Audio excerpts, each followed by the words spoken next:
What is the holding of a case? Have you ever wondered what the term holding means in the context of a legal case? Understanding this concept is vital for anyone studying law. The holding of a case is the official decision made by the court regarding a specific legal issue presented in that case. It is essentially the rule or principle that the court applies to the facts at hand to resolve the dispute. So, what does this mean in practical terms?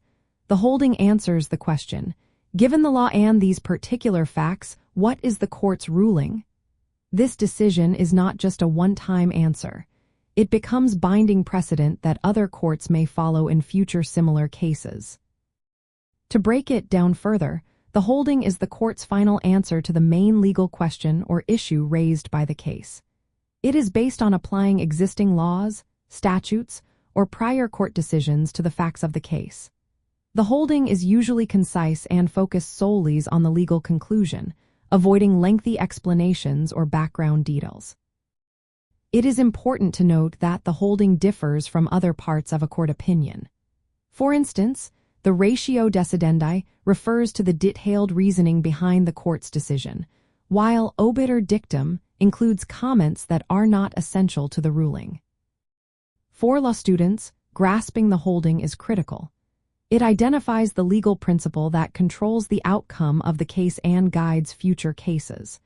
When briefing a case, the holding is the key takeaway that you must clearly identify and remember.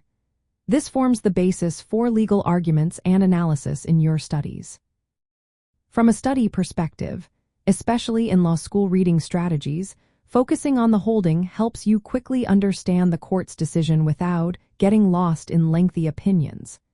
It allows you to connect the facts of a case to the applicable law, which is essential for mastering legal reasoning. In summary, the holding is the core legal ruling of a case that resolves the issue at hand and establishes a rule for future reference. Understanding it is fundamental to effective legal study and practice.